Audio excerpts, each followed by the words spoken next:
All right. Welcome to another episode of the Consistency Corner podcast. I'm really excited to chat with Kristine from the Podgrow today about podcast guesting strategy. And you guys know I'm a big proponent of having a strategy behind things.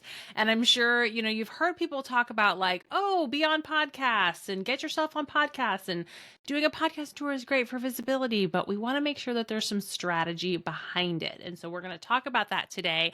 I'm really excited. Kristine is a podcast guesting expert and strategist and founder of the Pod Growth Agency, and she helps purpose-driven female entrepreneurs, coaches, and service providers gain strategic visibility, elevate their authority, and generate quality leads by leveraging the power of podcast guesting. And she's booked over 500 interviews in just 3 years and been directly responsible for countless additional collaborations that presented themselves after successful podcast interviews. So I'm really pumped to dig into this today. Kristine, thank you so much for being here. Welcome to the show. Thank you so much for having me, Ruthie. I'm so excited to be here. Thank you once again for having me. Yeah, so we connected. You pitched a couple of your clients to me to be on the podcast, who were great additions to the show. And I think we also connected because I worked with Elizabeth Avery Anova from the Studio Classica, and she's one of your clients, but we didn't connect that way. But you were just like, yes, I love her. And I'm like, yes, I love her too. So the small world of the internet and online business brought us together through Instagram, and we've collaborated on a couple of different guests, and I'm excited to share your expertise today. Can you tell our listeners a little bit more about you and how you got started with your business and where you are today? Yes, absolutely. So just a little bit of background. I love the background story of Elizabeth. I was just like, oh, she did her website, but Elizabeth, I did my website too. I just always share good people and always love to connect people with Elizabeth because she's just amazing at what she does. But more about me, I actually started my business during my maternity leave after my son was born. The idea initially was before that, but I don't know, something just happens after you give birth, and just something just switched in my mind, and I just realized, okay, I'm ready to start. And I started like 4 years ago. And just completely random, started with just like Googling how to make money online, and just all these random things came up, and I actually end up in this awesome community. And one of the mentors suggested, this is a kind of a starter. And I was like, oh my God, I love podcasts. I've listening to podcasts all the time at that point, because I was truly in the middle of changing my life, sort of. And I had a project management background. So I was like, oh my God, this is my thing. And I quickly got my first client like in a week or 2 weeks. And I just started and never looked back, honestly. And it just kept growing from there, just delivering great client service experience, and just serving my clients. And one client came after another, and 4 years later, I have booked like you mentioned, 500 plus interviews at this point, and absolutely love what I do because I get to connect awesome people and get to see how their relationship evolves and what amazing projects they can do together, and also just the impact I get to make. I truly love this online space and what I'm doing. Yeah, I love what you said, that when you had your son, like something in your brain was like, this is it, this is time. And I so believe that motherhood brings us to where we're supposed to be. And, when I had my son, it was like, I knew I was supposed to do something to support working moms. I didn't know what that was yet. It took some time to figure it out. And the vision continues to evolve a little bit. But you're right. Like, having a baby changes you. And Absolutely. I love that you found something that you're passionate about, and you're able to build a business now that you can be present for your family and support other women, right? Yes. I think that's the best part, because I actually built my business to the place where I don't have to go back to my previous job. And it was like, yes, I actually did that. And now I get to do that and be present with my son, and also choose, okay, the hours I'm working, and build a team or not around that. So online business is just incredible way how you can just evolve as a person, I think, and it just stretches you as a mom and as a person, and of course as an entrepreneur. So I absolutely love the journey that I'm on. Yeah. So you're passionate about helping female Yeah. entrepreneurs become go-to experts in their field by using podcast guesting. Tell us a little bit about the importance of guesting and how it can be impactful in your business, even if you don't have your own podcast. Yes, absolutely. So I think if you are in an online space, if you are a coach or service provider, at some point you've heard, multiple online gurus telling you that you have to get on podcasts, right? And that's honestly so true, because I think why podcast guesting is so important is because it allows you to get in front of aligned people, okay? Not in front of random people, but in front of aligned people that actually care about what you have to say. And I would say, especially if you consider yourself as introvert or someone who just does not like being on social media all the time, every day, 24/7, it just burns you out. And that's, I think, thing number two is that social media can be really draining. And podcast guesting truly allows you to stop relying solely on social media, because it allows you to create evergreen leads while you're sleeping, while you're working. People are actually finding out about you. And what I will say, that podcast guesting tends to kind of convert those high ticket leads. It's not about just the low ticket leads, but once I found you, once I resonate with you, I've built trust with you in these 40 minutes or so. Okay, maybe I will check you out during a low ticket offer, but then once I kind of validate you, I'm ready to buy in, one-on-one coaching or high ticket mastermind, because I've heard you for a longer period of time. I truly resonated with you and I'm ready to take the next step with you. So this is, I think, different from social media, from, a random ad that pops in, or a random, reel. And, also there's so many times where we can create, viral reels. Not every reel will be viral, but your interviews will stay there for months, even for years, rather than your social media post will be probably gone in a few hours. So that's a huge difference when it comes to social media versus podcast guesting. And also, I would say that one of my favorite reasons why I love podcast guesting so much, and why I suggest experts also in the beginner stages of their business go do podcast guesting, go do interviews, is because you get to network with hosts, is because you get to create these meaningful collaborations with other business owners that have their own podcasts, because they are actually entrepreneurs as well, and they are looking for people to collaborate it with, and they're looking for people to create these awesome business partnerships with. And you never know where these opportunities can take you. And also, I will say, especially if you're a service provider or a coach, a lot of my clients, and also for me, it's happened a lot. I actually convert hosts as clients. That can happen so many times, especially if you're a service provider and you're good at what you do. You don't have to look, very far away. Your client is actually right in front of you. So that one host can become your next client. Because I have heard this so many times. I want to go on bigger shows, on the biggest this, on biggest that. But actually, if you just look around, you start looking around, your potential clients are all around you.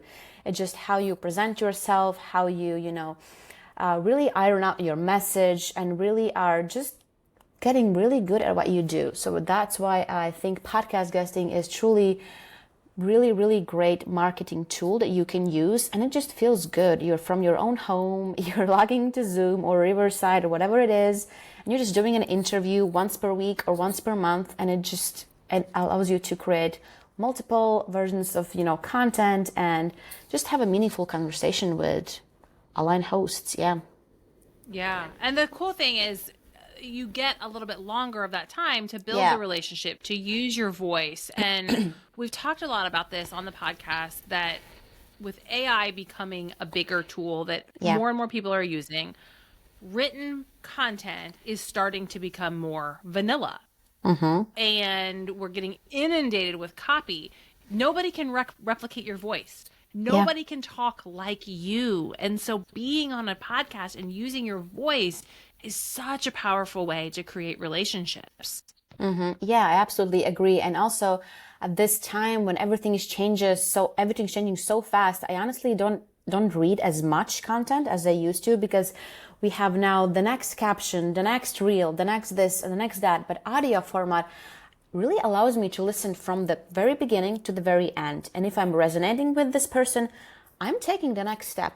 If something speaks to me, if something really triggers me, I'm checking this person out. I'm starting following this person. I'm actually applying to work with that person. So it just shows how important this type of content can be and is. Yeah, for sure. So you said something about when you're creating your guesting campaign, it's not necessarily about the numbers or getting in front of the most people, but getting in front of the right people. Any tips on your strategy behind your guesting campaign and finding the aligned hosts and the aligned shows to pitch yourself to? Yes, absolutely. I actually have my three-step formula that I would love to share with your listeners, that I think it's non-negotiable whenever you're starting, thinking about even podcast outreach, because once you have those 3 steps in place, everything just makes sense now, and it becomes so much easier to take the next step and the next step and the next step, and actually your pitches get yeses, right? That's what we're looking for, and it makes total sense. So first step, even before the outreach process begins, right? You have to get clear on 3 things. You have to get clear on who you are as an expert. Be very specific here. Whether you are a nutrition coach for, 6 or 7 business entrepreneurs, women, or you are a business coach for postpartum moms. So see how specific I want you to go here, not just like, hey, I'm a nutrition coach. That's just not going to work at this point. And the second is, who is your target audience? Again, be super specific about that. And if you're not sure, of course, you can play around multiple target audiences, but then you should adapt your message to each one of them. It's totally possible. And 3 is, what transformation do you provide for your clients? And once you have those 3 things in place, now we can move to step number 2, which is getting super clear on what is your biggest pain points, what's the biggest pain points your clients are actually struggling with. So if you have identified your biggest pain points that your clients are actually having, you can now move to step number 3, which is taking step 1, which is who you are as an expert, who is your target audience, what transformation you provide, and what are the biggest pain points your clients are struggling with. Now you can actually combine all of that and create your signature speaking topics that combines all of these things, and it makes total sense. And how I like to do that is I'm highlighting the problem and I'm offering the solution, which is my interview topic. And hosts are like instantly, yes, let's have you on the show, because it makes so much sense now for both sides. And they don't have to think, for hours. They are pretty much done in 30 seconds. They decide right then and there if you're a fit. So that's why having all of those 3 steps in place truly allows you to book interviews on autopilot. Once you have the strategy in place, it's truly just a matter of finding the right shows. And it's also so much easier, I would say, to move to the next phase, which is research and validation of podcasts, so you can make sure, okay, what's the best podcast for me? But without really those 3 steps, which we have to take even before the outreach process begins, it becomes, just a random podcast guesting. Maybe something will stick, but maybe something won't. So you are truly wasting your time and energy on things that might not work for you. And what I hate seeing is that people just give up and they say, oh, this is just not working for me. But do you actually have those 3 steps in place? Do you have actual strategy behind that to actually say that, is it working or is it not working for me? So that's why I also always start with strategy behind every podcast guesting campaign. So I love that you said, you want to have those signature topics first. Yeah. Because without that, you're kind of throwing spaghetti at the wall. And if you do have those signature topics and you start to pitch them to multiple podcasts, you're probably also creating content around those topics on your own platforms. Absolutely. And this is what you're becoming known for. And this is where the authority building really happens, right? Yes, because everything moves around your client pain points, right? And who you are as an expert and who is your target audience and what transformation do you provide. Everything moves around that. It's just the type of content we produce. on multiple channels, right? It's the same thing. And yes, I've heard it so many times from my clients that, okay, maybe we can change something. I'm actually bored talking about the same message. But guess what? Once you are talking about the same message over and over again, people start to recognize you. They start to, referring you as the number one expert in this field or that field, and people start to remember you. And that's when, this momentum is happening for you. You're really started to get known for something. So that's why I think it's so important to really hone in on your messaging and understand what's working and what's not working. I am so glad you said that your clients say that they get bored, because I remember Bobby Bones from the Bobby Bones Show. It's like an entertainment podcast in the country music world, but he will talk about, if you're not sick of talking about yourself, nobody knows who you are and nobody's paying attention. You got to be sick of talking about it for anybody to even notice. And so you're right. If you're like, oh my God, I have said this 1,000 times, good. Now people are listening, right? Yes, absolutely. I do agree with that. And I know it's sometimes it can get boring, right? But like you said, if you're not sick of yourself at this point, you're not doing enough. So that's just entrepreneurship, right? We signed up for this. It's not like walk in a park. It's not always rainbows and, roses and everything is shiny. We just have to grow and we have to stretch ourselves. That's just what entrepreneurship is all about.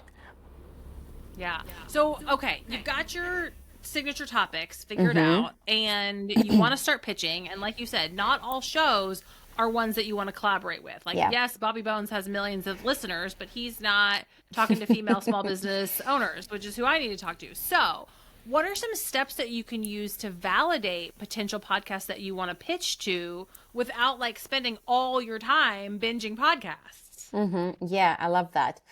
I actually have like a couple of questions that I always ask myself once I have like a potential opportunity in front of me. I always kind of in my head answer these questions before I actually decide whether or not this show will go to the pitch list. So I will just walk you through these questions. So maybe the listeners can just take a pen and paper or the notes, because these are super important. So first is, what is the show's target audience, and is it aligned with mine? Once again, like you mentioned, just with your example, is the target audience actually aligned with yours? Like, are you talking to small business owners or are you talking to musicians, right? What are you going after here? Second, is there a gap for me and my message, and how can I serve this specific audience? So what I recommend is actually go through their previous episodes, see what they're talking about, and try to determine whether or not there is a gap for your message. And if there kind of is or not, how can you bridge a gap between you and them? How can you adapt your topic? If it's not directly related, how can you make this related if you know for sure that this is your target audience?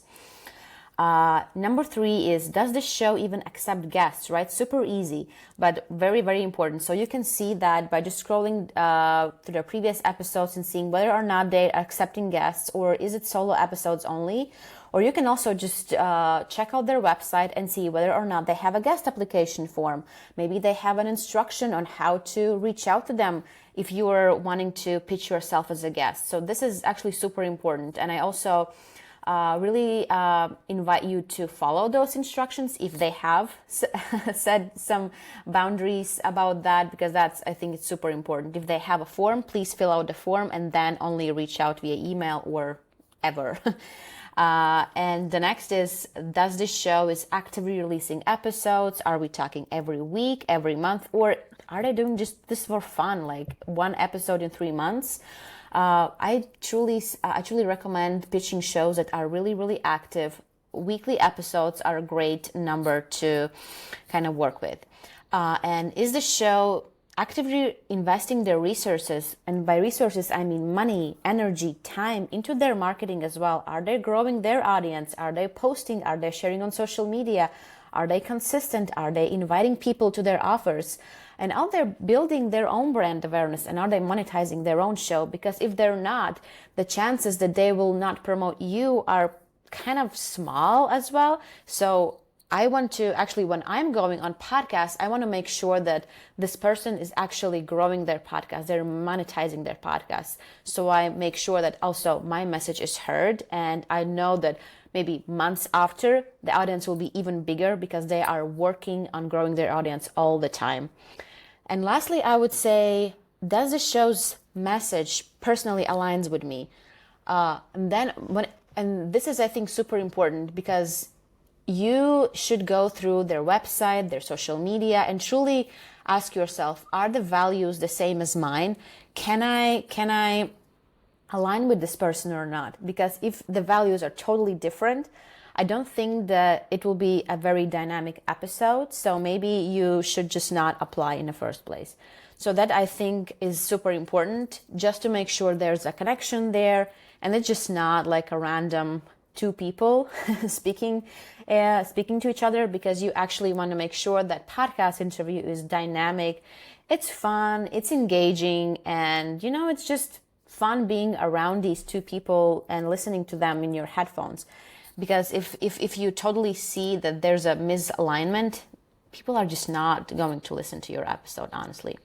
So these are a couple of questions that I like to go through whenever I find aligned show. And also I like to use various tools like Chartable, Listen Notes, also host social media platforms, their website, and of course iTunes, that I like to kind of validate the size of the show, how consistent are they, how much episodes have they released, and so on and so on. Yeah, I love what you said about doing some of that backlog research of how frequently do they, promote? Are they treating this like a hobby, or is this really part of their business strategy? I was going through my press page last week and adding some shows that I had been on, and two of the shows that I did interviews on in the spring never published my episodes. Mm-hmm. And I was going back and looking, and it's like they just quit, like they just stopped doing their podcast. And it's like, oh, well, that was a waste of my time. Yeah, right? I know. Sometimes it can happen. It's frustrating. But yeah, sometimes it's really like growing show and everything is there, but they just stop and change their mind. Nobody is kind of safe from that. But if you kind of see the tendency, even before you pitch, if they're inconsistent, sometimes just like, okay, I should see that coming. Mm-hmm. Yeah, for sure. And I think another thing to think about is you talked about knowing really who you help and who your ideal client is. And I'm in a membership for social media managers, and the coach was kind of talking about, she went to law school for a little while. So one of her niches that she serves is lawyers. So she went on a podcast for lawyers. For lawyers, yeah. Connecting those dots of where are your ideal clients listening to.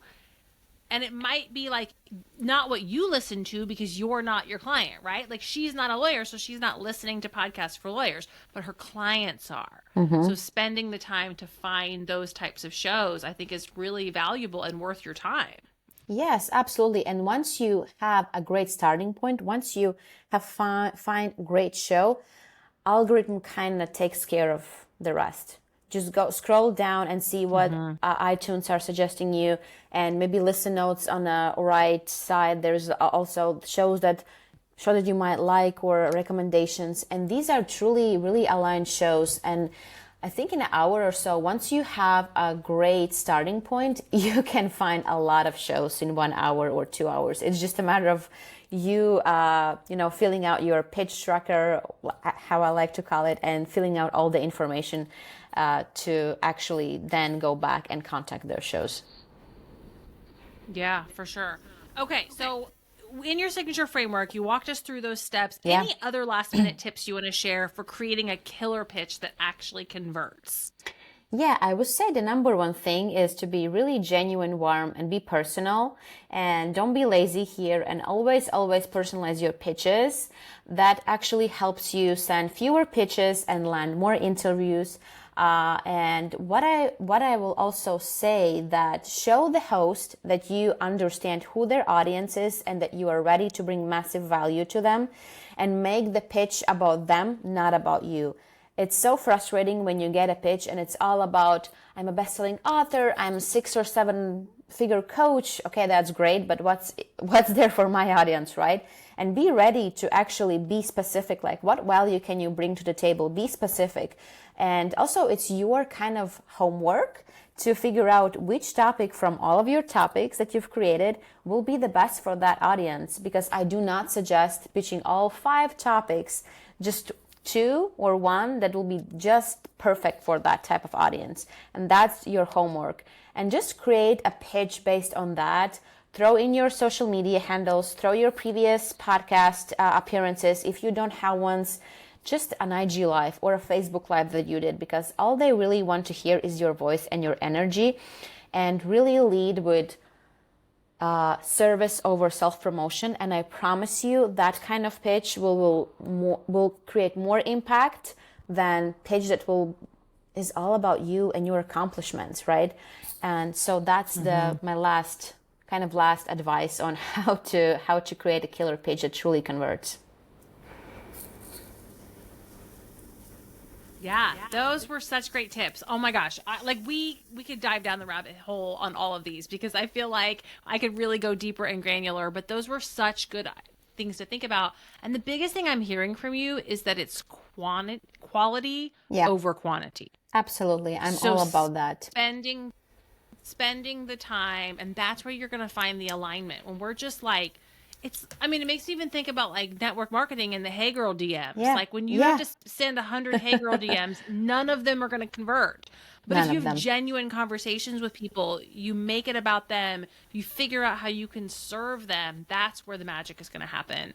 And we're planting seeds with podcast guesting. This is a top of funnel marketing strategy, and we talk so much on the podcast here about we really need all 3. And so I love some of the tips that you gave, and really, really helpful. So before we wrap up, this was such a fun conversation, but I have a couple questions just to get to know you a little bit better. And one of the things we talk so much on this podcast is brand values.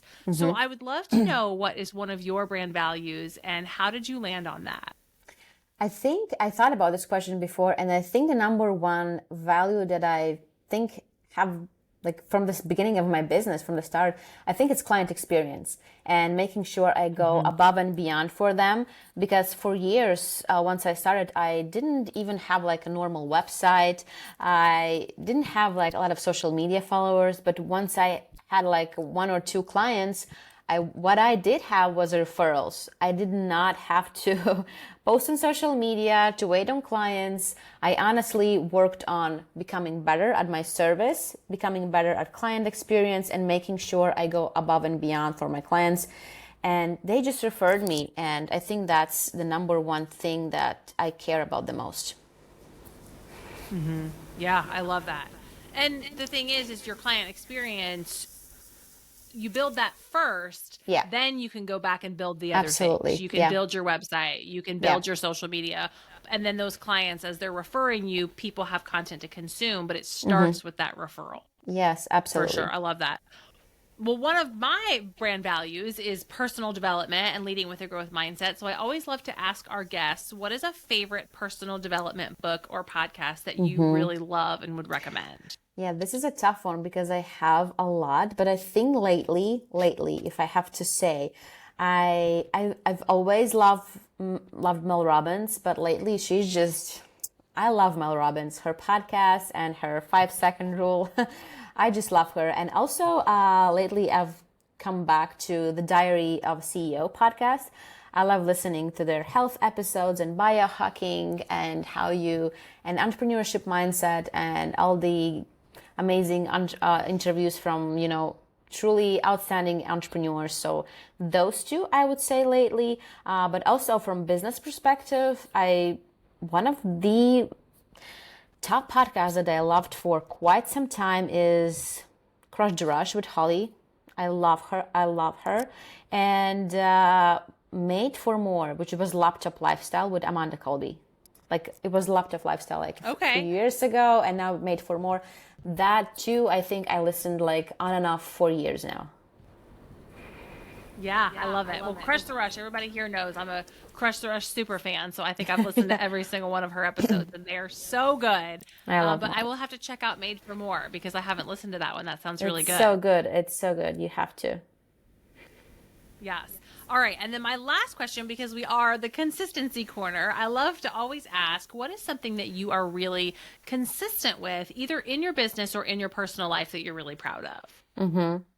I think about consistency, I will say that I love to make sure that my clients and my family are okay even before I start showing up on social media.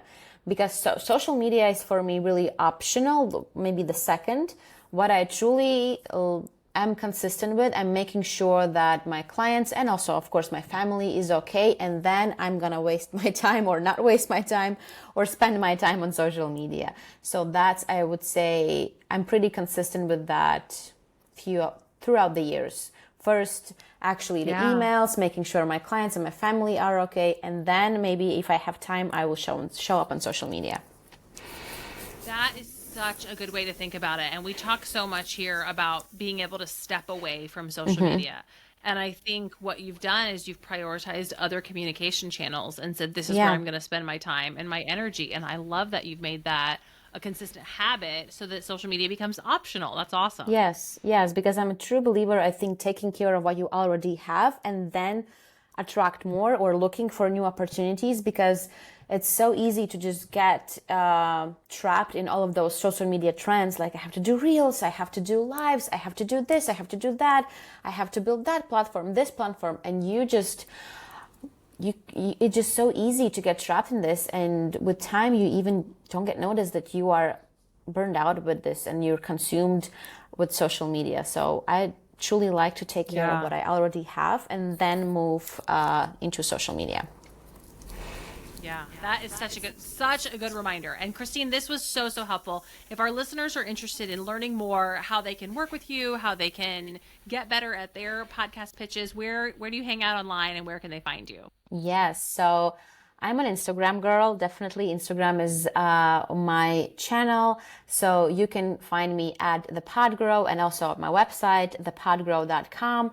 And I also have a masterclass that if you want to truly kind of start with podcast guesting, I think this is the best place to start. So go just thepodgrow.com/masterclass. So once again, it's thepodgrow.com/masterclass. And you can sign up for my free masterclass to kind of start with podcast guesting because I'm definitely diving deeper into all of these steps that we just talked about. But I know there's so many questions that will come up once you're actually in the process. So masterclass will definitely help you to actually get started with podcast guesting.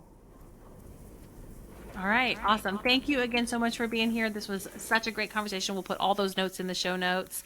And I appreciate your time. Thank you. Thank you so much for having me. I had an amazing conversation with you. Thank you.